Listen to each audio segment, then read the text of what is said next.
guys, selamat datang di 1% Podcast.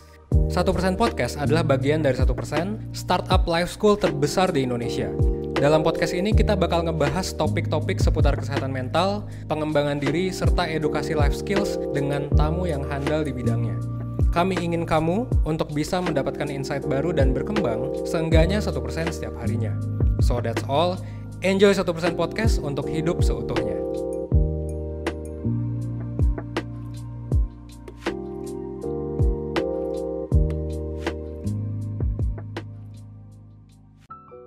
Hai Perseners, selamat datang kembali ya di 1% Podcast. Kembali lagi bersama aku Jessie yang akan menemani Perseners nih di episode kali ini. Gak kerasa ya, kita udah setahun mengalami pandemi ini. Gak berasa juga kita udah melewati 2020 sampai ke 2021 dengan di rumah aja. Ya meskipun masih banyak nih yang suka bandel dan gak mengikuti protokol pemerintah. Tapi aku berharap Perseners di sini tetap dalam keadaan yang baik-baik aja ya dan sehat selalu. Nah, selama pandemi ini lebih banyak gak sih aktivitas kita yang dilakukan dari rumah? Baik dari belajar, bekerja, sampai kadang aku sering lihat nih ada yang bikin piknik ala-ala gitu juga di rumah biar refreshing. Nah, dari yang biasanya lebih banyak menghabiskan waktu di sekolah, kuliah, ataupun di kantor, pandemi ini pastinya membuat kita lebih banyak deh menghabiskan waktu dengan lingkungan terdekat kita. Siapa lagi kalau bukan keluarga? Menebus waktu-waktu untuk quality time bareng gitu. Ya mungkin sebelum pandemi belum sempat gitu ya untuk dilakukan. Tapi sayangnya gak semua keluarga nih memiliki kondisi keluarga yang baik-baik aja. Kayak yang biasa kita lihat di film-film gitu. Ada kondisi keluarga yang mungkin dipenuhi dengan drama. Dan membuat kita dengan kondisi keluarga yang tersebut jadi lebih mudah aja gitu ngerasa sedih, cemas, marah. Dan setiap kali berinteraksi dengan mereka ya bawaannya emosinya negatif aja gitu. Kalau teman-teman ngerasa relate banget dengan apa yang kau omongin barusan, boleh banget teman-teman harus banget dengerin episode kali ini sampai habis ya. Karena topik hari ini kita akan membahas mengenai toxic family atau yang diartikan adalah keluarga beracun. Apa sih keluarga beracun? Tentunya aku gak akan ngoceh sendirian sih hari ini dan aku akan ditemani narasumber kita yang keren banget dan kita akan berdiskusi lebih nih mengenai toxic family. Langsung aja yuk kita sambut Kak Mutia Dia, salah satu mentor dari 1%. Hai Kak Muti. Halo Jessie. Kak Muti apa kabar? Baik, Jessie gimana kabarnya? Baik juga. Kak Muti lagi sibuk apa nih Kak? Sekarang lagi sibuk membenahi diri sama lagi sibuk kerja aja gitu sih. Ih asik. Emang kakak lagi kerja apa Kak? Aku sekarang kerja di 1% sih sebagai product manager. Ih keren banget. Oh berarti kakak yang kayak kayak ngurusin produk-produk kayak gitu ya dari 1%. Iya betul. Oke. Nah Kak, jadi hari ini tuh kakak sebagai guest star kita, iya. Boleh banget nih Kak mungkin kenal-kenalan dulu sama Persenersnya biar makin akrab gitu. Oke, boleh banget. Halo Perseners yang mendengarkan podcast ini mungkin yang udah sering dengar podcastnya 1% yang lama-lama mungkin familiar ya sama suaraku gitu. Tapi mungkin yang baru dengar sekarang juga halo, aku Muti. Di sini akan nemenin Jessie sih sebenarnya menjawab pertanyaan-pertanyaan Jessie terkait toxic family.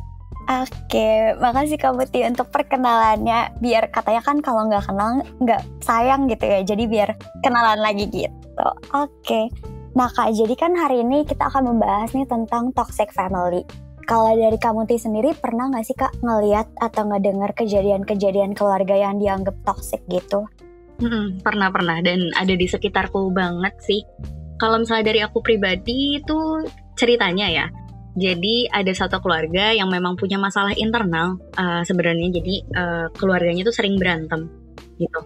Dan yang mengalami ini tuh temanku gitu. Jadi yang berantem tuh sebenarnya bukan dia, tapi keluarganya, kakaknya, ibunya, ayahnya gitu. Dan misalnya ada neneknya juga gitu. Tapi dianya sebenarnya nggak punya andil di dalam berantem ini gitu. Tapi dia ngerasa walaupun dia di luar dari circle yang berantem, bisa dibilang di luar dari circle yang berantem, tapi dia cukup ngerasa drain gitu sih. Drain secara mental juga, secara psikologis, karena dia constantly mendengar keluarganya berantem gitu. Dan gak bisa tenang di rumah, gak ada waktu untuk tenang. Dia di sekolah pun mikirin keluarganya, kayak aduh kok keluarga gue gini dan lain-lain gitu kan. gitu. Jadi ada banget sih. Tapi untungnya selama di sekolah dia tuh anak yang cukup supel gitu sih. Dia ngerasa banyak afeksi dari teman-temannya gitu, dari orang-orang di luar, dan akhirnya dia mencoba oke, aku akan fokus ke diri sendiri aja gitu sih, dan fokus ke teman-teman yang ada di luar sana. Dan dia pun kuliahnya jadi merantau istilahnya, merantau dari keluarganya karena dia mau ya udah fokus sama diri sendiri dan cari afeksi dari luar gitu. Keren banget Kak teman kakak ini. Jadi kayak meskipun dia kayak ngalamin toxic family itu, tapi kayak dia bisa berkembang gitu ya Kak, kayak mau mengenal dirinya lagi gitu. Nah, kayak pengen tahu sih Kak sebenarnya nanti gimana sih cara teman kakak ini untuk mencapai mengenal dirinya sendiri gitu. Jadi Jessie ada nggak pengalaman-pengalaman terkait toxic family gitu yang pernah Jessie dengar?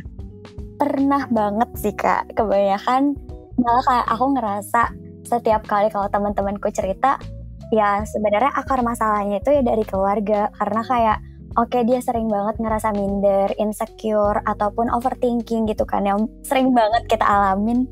Dan ya kebanyakan ketika mereka cerita tentang masa kecilnya, masa lalunya, kayak keluarga mereka itu yang kritis, yang neglect, kalau mungkin personers juga sering dengar kata-kata neglect gitu.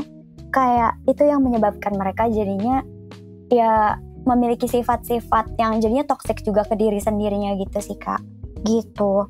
Banyak ya sebenarnya di sekitar kita tuh yang mungkin ngalamin atau misalnya secara sadar maupun nggak sadar gitu.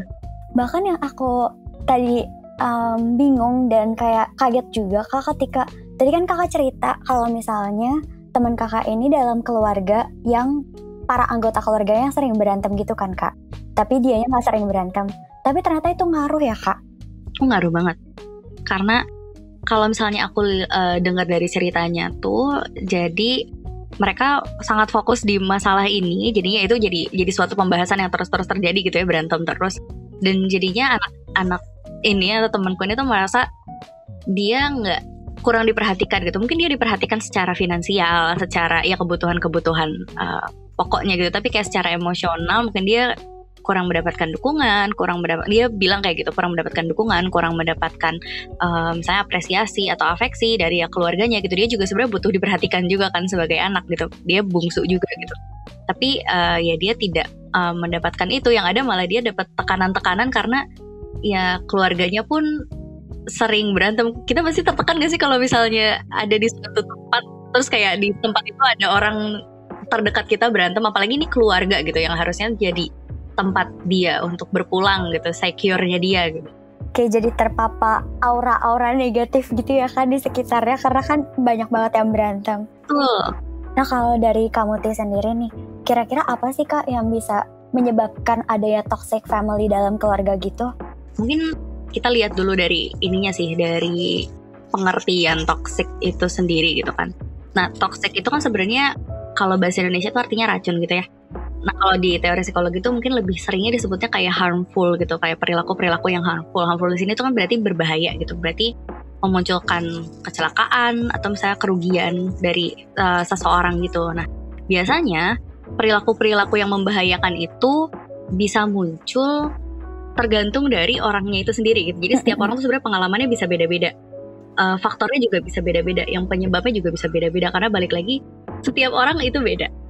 Bisa jadi karena dia misalnya keluarga yang toksik itu bisa muncul dari misalnya orang tuanya gitu, misalnya orang tuanya yang dia abusive, otoriter gitu, atau bisa jadi orang tuanya terlalu memanjakan, atau bisa jadi misalnya orang tuanya memiliki gangguan psikologis gitu, atau misalnya kecanduan obat-obat terlarang. Jadi faktornya tuh banyak banget gitu, bisa dari banyak hal. Dan itu pun orang tuanya bisa seperti itu pun itu bisa banyak juga penyebabnya gitu. Apakah dia memang saat kecil tumbuhnya di lingkungannya seperti itu, atau misalnya keluarga sebelumnya juga punya perilaku yang sama, itu juga bisa gitu. Jadi nggak tanpa alasan sebenarnya orang tuanya dia bisa seperti itu gitu. Berarti kayak sebenarnya kalau ditilik itu banyak ya Kak penyebab akar-akarnya gitu. Banyak banget dan macam-macam setiap orang gitu. Dan bisa jadi misalnya keluarganya biasa-biasa aja, cuman misalnya nggak ada pengalaman-pengalaman yang membuat orang tuanya gimana-gimana gitu, tapi mungkin bisa aja dia keluarganya ini tertekan karena ada misalnya campur tangan dari keluarga besar misalnya, sehingga jadinya dinamika di dalam keluarganya jadi tercampur atau misalnya terganggu gitu karena campur tangan keluarga besar ini, dan mungkin bisa jadi ke arah toksik juga gitu. Terus misalnya ada peristiwa yang tidak menyenangkan juga di dalam keluarga, misalnya ada perceraian atau misalnya ada salah satu anggota keluarga yang meninggal, itu juga kan sebenarnya bisa mempengaruhi dinamika keluarga ya. Itu juga bisa menjadi salah satu penyebabnya, tapi belum tentu juga. Bisa, tolong dicatat ya, bisa tapi belum tentu gitu karena semua orang beda-beda. Terus bisa jadi dari nilai keluarga, budaya atau etnis gitu. Kadang ada kan beberapa budaya yang mungkin cenderung merugikan beberapa pihak gitu misalnya. Itu juga bisa ya, mungkin kalau misalnya udah keterlaluan, di taraf yang keterlaluan itu bisa ke arah toksik. Terus bisa juga dari attachment-nya sebenarnya. Jadi banyak banget sebenarnya faktor-faktor yang ada di yang bisa menyebabkan suatu keluarga itu jadi toksik gitu. Iya, jadi kayak nggak bisa kita generalisasikan gitu ya Kak, karena yang balik lagi yang tadi kata kamu bilang kalau misalnya ya semua orang unik dan berbeda-beda gitu. Oh ini Kak, tadi aku sempat dengar Kakak mention attachment styles gitu ya. Itu apa sih Kak attachment styles? Oke, kita sambil belajar attachment styles ya, aku akan sebutin dulu kayak ada apa aja sih attachment style ini. Mungkin personers yang lagi dengar atau Jessie juga bisa sambil refleksi, keluarga aku masuk yang mana ya? Jadi attachment style itu ada 4 sebenarnya. Ada secure, ada ambivalent, avoidant, disorganized, sama udah 4 itu 4. Nah, bedanya tuh apa sih gitu? Kalau misalnya yang secure, dia itu attachmentnya lebih ke arah keluarganya itu sangat aman gitu. Aman dalam arti di sini caregivernya atau misalnya orang tuanya atau siapapun yang menjadi pengasuh dari si anaknya itu memberikan comfort atau keamanan ke si anaknya itu sendiri gitu. Tapi comfortnya pun bukan comfort yang dimanjakan, bukan yang comfort terlalu istilahnya dimanjakan sih sebenarnya. Bukan terlalu dimanjakan, tapi lebih ke yang sehat aja gitu, memberikan batasan gitu. Yang nggak boleh ya nggak boleh, yang boleh ya boleh, tapi memberitahunya dengan cara yang mungkin baik-baik gitu, dan membuat anaknya tidak merasa disalahkan atau tidak merasa dipojokkan gitu. Secure. Kayak keluarga ideal gitu ya Kak, biasanya secure ini. Ya, ideal sih sebenarnya. Terus ada juga yang avoidant. Kalau misalnya avoidant ini mungkin caregivernya atau orang tuanya atau siapapun yang menjaga si anak ini mungkin tidak terlalu menunjukkan kedekatan emosi terhadap si anaknya gitu. Jadi afeksinya juga tidak terlalu diperlihatkan.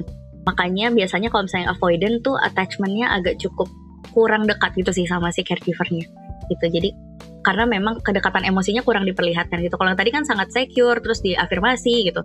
Kalau misalnya dia salah juga it's okay. Kalau misalnya salah, mungkin kalau avoidant ya agak distance gitu. Ini mungkin kalau misalnya keluargaku agak cukup di sini kali ya. Tapi aku ngerasa keluargaku avoidant tapi nggak yang mengganggu juga gitu sih.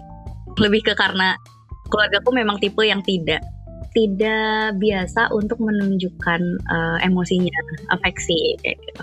Gitu, dan emang karena keluargaku juga kedua orang tuaku kerja dan di luar kota gitu, jadi memang ya udah gitu. Tapi I'm fine with it gitu, nggak ada apa-apa gitu. Nah terus ada juga nih yang ambivalent gitu. Kalau yang ambivalent ini sebenarnya cukup kayak pencampuran antara secure dan avoidance gitu. Jadi setengah-setengah lah kasarnya bisa dibilang gitu. Terus mungkin kadang dia tidak memberikan sisi secure ke anaknya gitu, tapi dia ngasih perhatian juga. Ya intinya setengah-setengah lah antara secure dan avoidant ini gitu. Oke, dan yang keempat itu ada disorganized. Kalau yang disorganized ini yang lack of attachment banget gitu sih. Mungkin kalau misalnya kita ngelihat dari respon anaknya, kalau misalnya yang disorganized, itu kalau misalnya caregivernya nyamperin, dia biasanya akan bodo amat dan bahkan kayak tidak memperdulikan gitu. Karena kayak ya disorganized gitu sih. Jadi sebenarnya kalau attachment teori ini tuh bisa dibilang setiap keluarga beda-beda. Jadi tadi teman-teman juga bisa refleksi masing-masing ya, atau mungkin teman-teman juga bisa cari tahu lebih lanjut lagi setelah ini gitu kalau misalnya masih kurang jelas penjelasanku gitu. Tapi intinya belum tentu juga kayak attachment ini tuh pasti keluarganya nanti jadi toxic gitu. Enggak juga gitu, enggak selalu gitu, karena balik lagi toxic itu faktornya banyak banget gitu. Bisa jadi itu belum ke arah toxic, mungkin memang lagi kejadian aja kayak gitu misalnya. tapi nggak sengaja gitu. Terus abis itu ada penyelesaiannya ya, which itu oke gitu, karena setiap orang pasti kan belajar gitu. Orang tua kita pun juga sebenarnya kan pertama kali punya anak gitu ya, nggak yang tiba-tiba jadi jago gitu. Apalagi sekarang kita di suatu kehidupan sosial yang mungkin belum banyak orang yang concern sama parenting gitu. Atau misalnya mereka pun misalnya nikah punya anak tuh nggak ngurusin tentang parenting gitu, nggak semuanya punya keinginan kayak gitu. Jadi kayak pasti kejadiannya beda-beda gitu di setiap keluarga.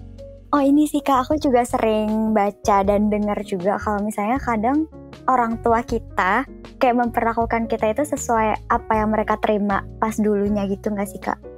Betul. Jadi sebenarnya mungkin banget gitu sih buat orang tua dia punya perilaku yang sama dengan orang tuanya sebelumnya gitu. Karena balik lagi pasti tuh kan orang tua pas pertama kali jadi parent gitu, itu belum punya patokan. Dia pasti patokannya dia balik lagi ke orang tuanya yang sebelumnya gitu. Dia seperti apa gitu. Mungkin secara nggak sadar maupun secara sadar gitu. Bisa jadi dia kayak, oh iya aku mencontoh ibuku dulu seperti ini. Atau mungkin yang nggak sadar aja dia keluar seperti itu karena ya terbiasa ada di keluarga yang seperti itu secara bertahun-tahun gitu. Jadi itu sangat mungkin sih. Berarti kayak meskipun mereka itu dari attachment styles-nya mungkin yang kayak avoidant atau ambivalent atau disorganized, belum tentu gitu ya Kak kalau misalkan mereka itu jadinya toxic family gitu. Tapi yang cenderung prone atau yang bisa jadi lebih besar peluangnya untuk jadi toxic itu adalah keluarga yang tidak secure, intinya kayak gitu. Contoh-contohnya apa sih Kak, kayak perilaku yang bisa jadi toxic dan berbahaya gitu untuk individu yang di dalam keluarga tersebut gitu? Oke. Tipe-tipenya banyak ya. Kita bisa coba lihat dari secara fisik, verbal, sosial gitu. Yang jelas gitu. Kalau fisik tuh bisa jadi kekerasan kayak pukul, dorong berkali-kali gitu misalnya. Bukan yang sekali, nggak sengaja gitu. Tapi yang memang selalu. Atau misalnya verbal juga, ngasih label buruk gitu. Ini nih anakku anak yang bodoh misalnya. Tapi keterusan gitu, jadi suatu label gitu.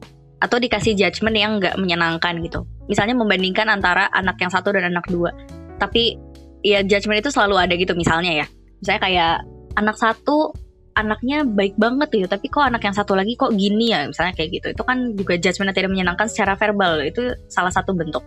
Atau bisa juga secara sosial. Misalnya ngerasa terisolasi, ngerasa nggak nyaman di lingkungan. Mungkin ini juga yang tadi aku contohkan temanku ya. Itu bisa kayak gitu. Tapi aku mau nyebutin juga ini sih beberapa perilaku yang mungkin sering ada di sekitar kita. Maksudnya ini nggak cuma dalam ranah keluarga aja ya. Ini ada 8 nih perilaku yang bisa dianggap toxic gitu. Yang pertama itu manipulatif. Gitu, manipulatif, kita ngerasa nggak ada kesetaraan gitu.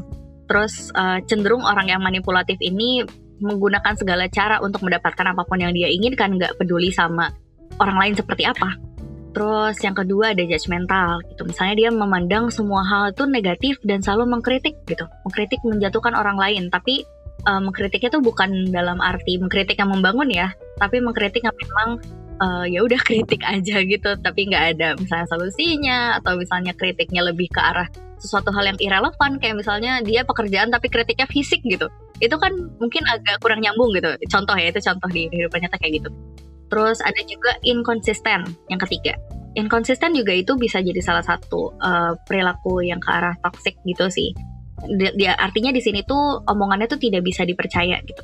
Omongannya tuh ya udah dia mengeluarkan omongan tergantung sama konteks. Jadi tidak sesuai fakta gitu, inkonsisten. Yang keempat ada tidak suportif gitu. Jadi dia mengecilkan kemampuan orang lain, harapan orang lain. Ini mungkin sering terjadi ya, kayak misalnya kita cerita ke orang, aku pengen ini, aku kayaknya mau jadi ini, tapi kayak kata orang, gak mungkin kamu bisa kayak gitu. Terus ada juga defensif. Defensif di sini artinya misalnya dia melakukan suatu kesalahan, tapi ya dia tidak bertanggung jawab atas kesalahan itu atau atas hal buruk yang terjadi. Jadi dia defensifnya karena dia tidak bertanggung jawab atas kesalahannya. Ada juga tidak pernah minta maaf gitu. Dia menganggap dirinya nggak punya masalah gitu dan memandang kesalahan dia adalah ya salah orang lain, misalnya kayak gitu. Jadi dia menyalahkan orang lain even though kayak dia yang salah gitu ya Kak? Ini nyambung sama yang tadi defensif sih. Yang kalau defensif tuh nggak tanggung jawab, kalau ini nggak minta maaf dan menganggap ya ini kesalahan orang lain. Terus ada juga yang ketujuh, itu selalu ingin diprioritaskan. Jadi semua harus sesuai sama kebutuhan orang itu. Terakhir, itu selalu benar. Jadi dia selalu fokus sama ya udah dirinya, dia menganggap dirinya selalu benar. Gitu. Itu ada 8 contoh mungkin yang lebih konkretnya ya, perilaku-perilaku yang dianggap toksik. Berarti kayak perilaku toksik ini nggak cuma muncul kalau di keluarga doang, tapi bisa banget nih di lingkungan gitu ya Kak. Kalau misalnya ada perilaku-perilaku ini. Betul. Dan bisa jadi kalau misalnya ada ke-8 perilaku ini dalam keluarga, gak melihat dia tipe attachment styles yang mana, itu yang menunjukkan apakah keluarga itu termasuk keluarga yang toksik atau bukan gitu ya Kak? Betul, karena attachment style itu hanya ya udah menunjukkan attachment style keluargamu tuh yang mana, tapi ya belum tentu ke arah toksik gitu ya. Yang membuktikan keluargamu toksik atau enggak, apakah ada perilaku-perilaku ini gitu, atau mungkin nggak cuman ini doang, tapi perilaku yang memang membahayakan orang tersebut gitu. Nah Kak, tadi kan udah disebutin nih dan dijelaskan sama kamu Ti tentang ciri-ciri keluarga yang toksik atau perilaku yang toksik gitu kan. Nah kira-kira kalau misalnya kita dalam keluarga yang toksik itu Kak, ada nggak sih dampaknya ke hidup kita atau kepribadian kita mungkin gitu Kak? Ada banget. Karena apalagi kalau misalnya di keluarga ya, karena kita tumbuh besar, sebagian besar tuh di dalam keluarga. Kita bertemu dengan orang yang sama bertahun-tahun gitu, hidup dengan mereka bertahun-tahun. Bisa jadi kalau misalnya ini terjadi terus-menerus, si dampaknya itu bisa dirasakan jangka panjang gitu sih. Dan jadi menetap gitu di orangnya, bisa jadi ya. Gitu. Karena kan kasarnya kita bertumbuh dengan perasaan tidak enak ini gitu. Dampaknya itu bisa macam-macam. Ada dampak secara perasaan, misalnya tadi jadi ngerasa tidak berdaya karena perilaku di keluarganya atau orang yang toksik siapapun itu. Terus misalnya merasa adanya emosi negatif secara terus-menerus dari perilaku-perilaku yang ditunjukkan oleh orang-orang itu gitu. Terus ada juga secara sosial. Kalau dampak secara sosial dia mungkin bisa jadi ya. Ini balik lagi, kasusnya setiap orang beda gitu. Jadi bisa jadi ada dampak yang muncul di satu orang, ada dampak yang enggak, karena memang tergantung kayak apa sih perilaku toksiknya gitu. Kalau misalnya sosial itu bisa jadi dia ngerasa terus dikontrol gitu. Merasa terus-menerus dikontrol, atau misalnya hubungannya dia ngerasa terbatas gitu. Jadi segan untuk nanya apa, diskusi apa, minta A gitu, minta B, karena ada batasan. Atau bisa sampai takut ketemu orang itu. Atau bisa dia terus-menerus merasa berhati-hati setiap berhadapan sama orang itu. Kayak dia takut banget salah nih sampai kepikiran gitu. Nggak yang otomatis atau luwes atau natural aja gitu, tapi dia ngerasa terus berhati-hati. Ada lagi secara cognitive just. Jadi bisa jadi dia mengabaikan value-nya dia gitu demi orang itu, atau misalnya demi keluarganya gitu. Atau memprioritaskan orang itu secara terus-menerus gitu sampai dia tidak memikirkan dirinya sendiri gitu. Bisa sampai dia jadi memandang dirinya jadi kecil gitu, kayaknya aduh aku emang jelek, aku emang anak yang tidak baik, anak yang bodoh misalnya gitu. Dan bisa jadi dia merasa tidak diapresiasi gitu secara kognitif, merasa ya kurang afeksi, tidak diapresiasi dari keluarganya. Nah kayak gitu. Itu beberapa dampak yang balik lagi sebenarnya mungkin ada banyak lagi di luar sana dampak-dampaknya, dan mungkin nggak semua orang mengalami dampak ini juga gitu. Balik lagi tergantung apa sih yang terjadi di masing-masing keluarganya gitu.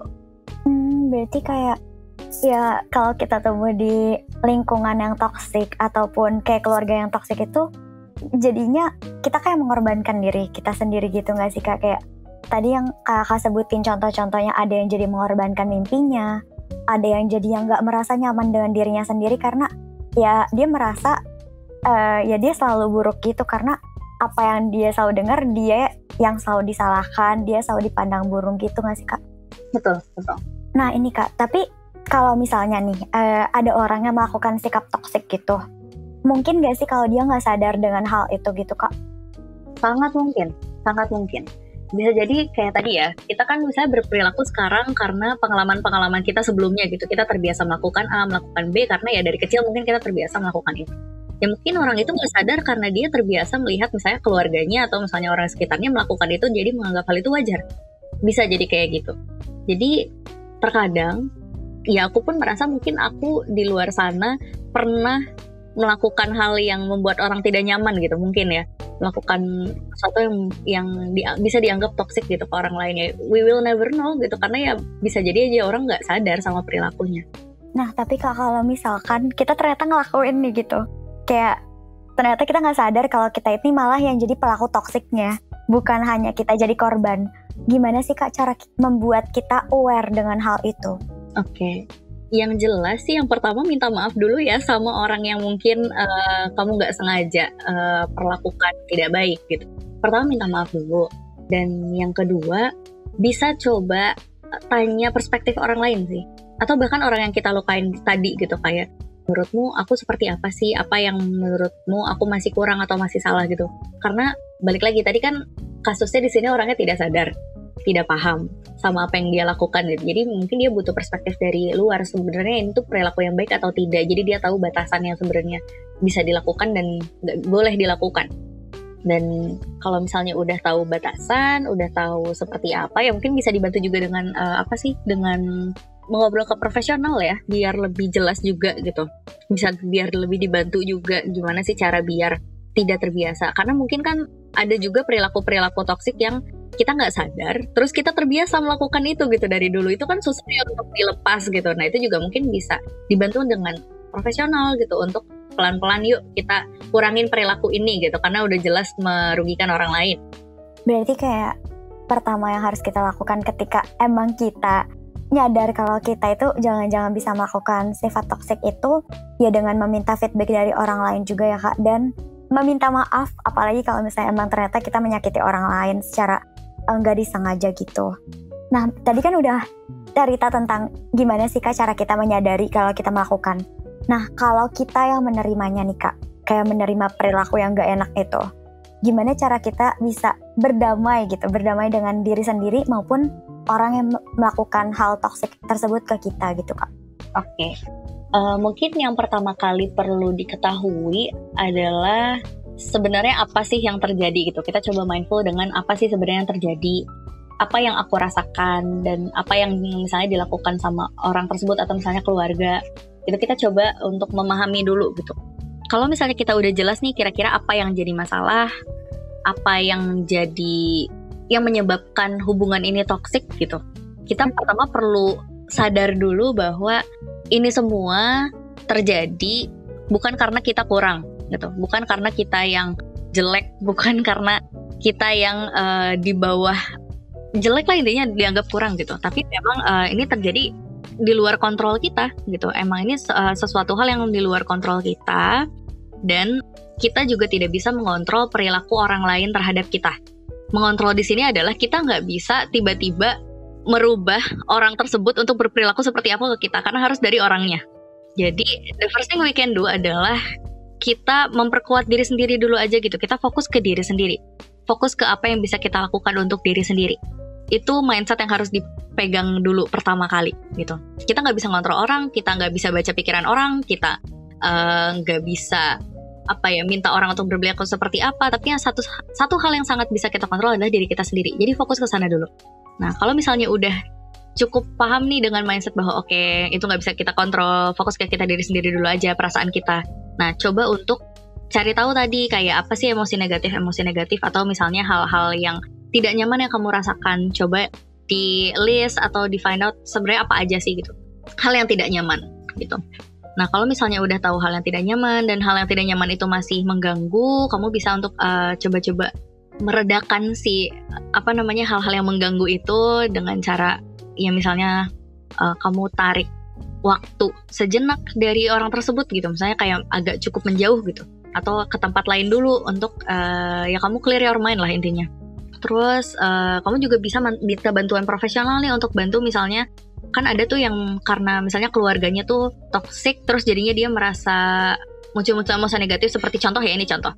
Misalnya dia jadi cemas terus menerus gitu setiap saat karena dia takut sama orang berantem gitu, karena keluarga sering berantem misalnya kayak gitu. Nah itu kan cukup mengganggu keseharian ya, mungkin dia jadi nggak fokus di kerja, atau misalnya jadi nggak bisa belajar yang benar di sekolah gitu. Nah itu mungkin bisa minta bantuan profesional ya. Apapun lah intinya emosi negatif yang kamu rasakan, coba untuk dicari dulu, diselesaikan dulu mengatasinya seperti apa.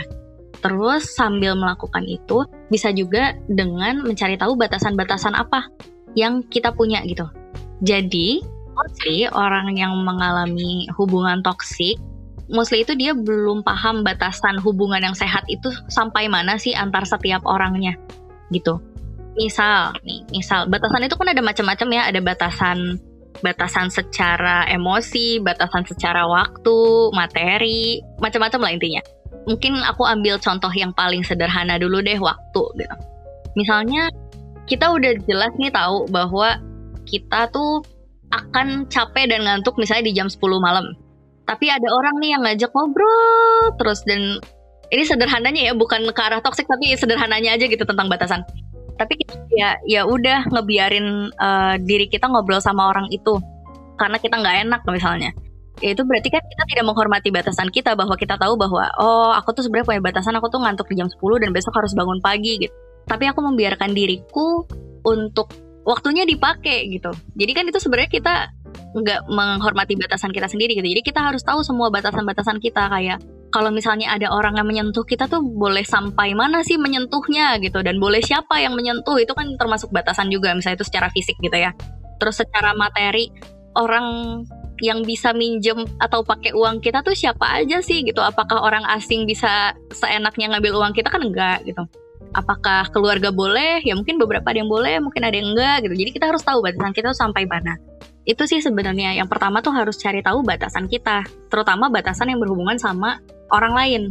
Biar kalau misalnya ada sesuatu yang membuat kita nggak enak, atau misalnya sesuatu yang merugikan kita, kita udah tahu dari awal bahwa ini nggak nyaman nih, aku berarti harus agak take time untuk mundur misalnya, atau aku harus pokoknya cari waktu untuk menghindar lah dari calon-calon suatu kejadian toksik gitu.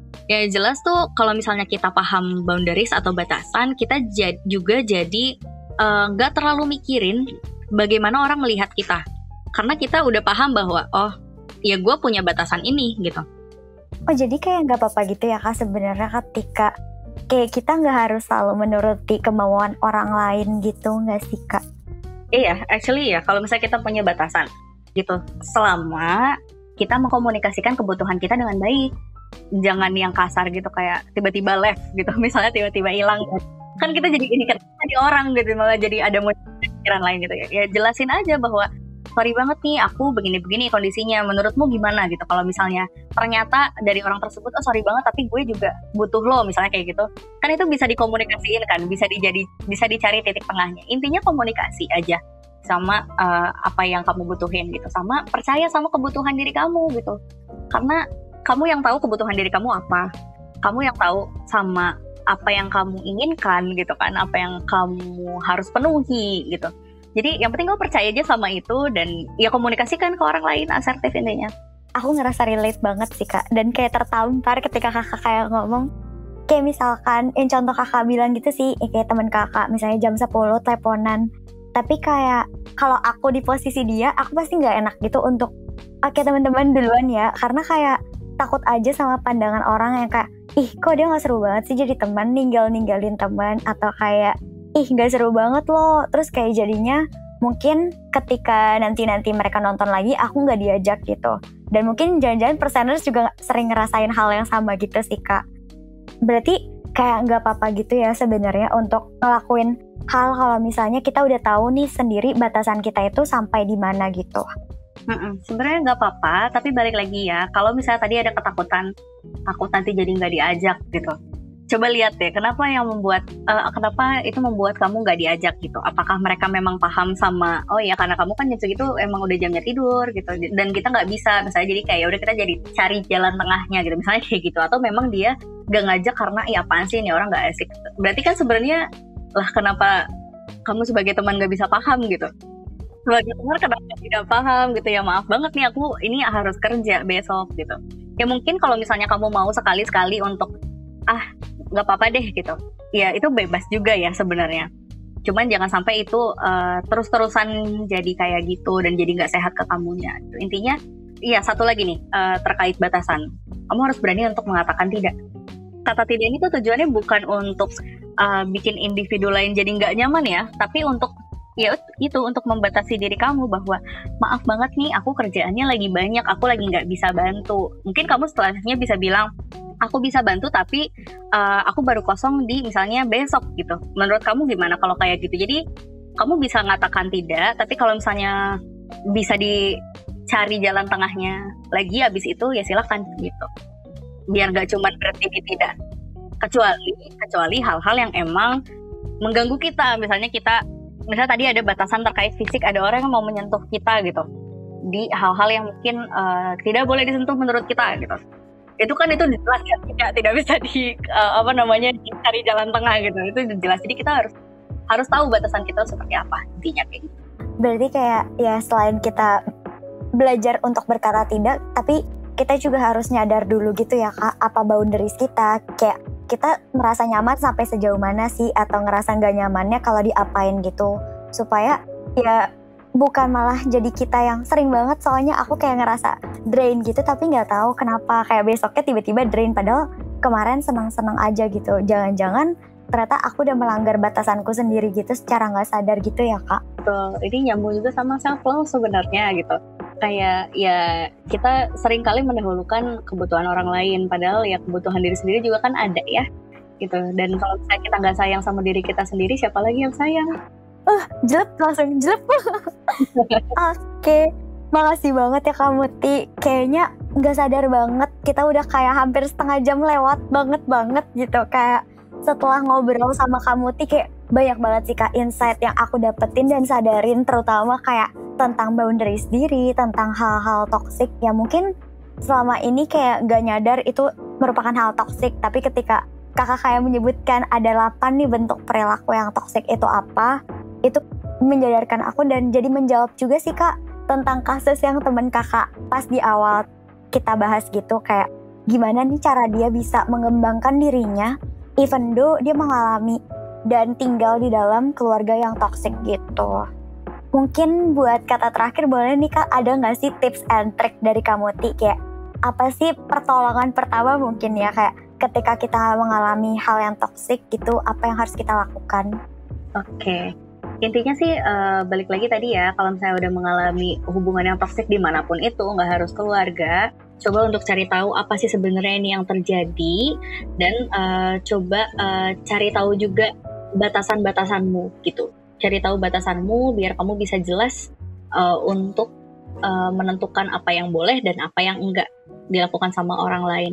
Kalau misalnya kamu cukup kesulitan untuk menentukan boundaries itu, atau misalnya kamu cukup kesulitan untuk mengatasi emosi negatif yang kamu rasakan setelah mendapatkan perilaku toksik, kamu boleh banget lah untuk minta tolong sama orang lain, misalnya temanmu gitu, atau orang-orang yang bisa membantu di sekitarmu, atau ke profesional kalau misalnya memang diperlukan gitu. Mungkin bisa di 1% juga ada ya, ada psikolog, ada juga mentor gitu. Dan kalau misalnya seingatku di 1% itu ada worksheet kan ya kalau misalnya kamu ikut mentoring gitu, dan ada worksheet juga tentang boundaries gitu. Jadi mungkin bisa dibantu juga nanti sama mentornya untuk cari tahu boundaries kita seperti apa dan sampai mana gitu. Jadi ya intinya sih coba untuk pelan-pelan aja ya kita sama-sama untuk menyelesaikan satu persatu gitu.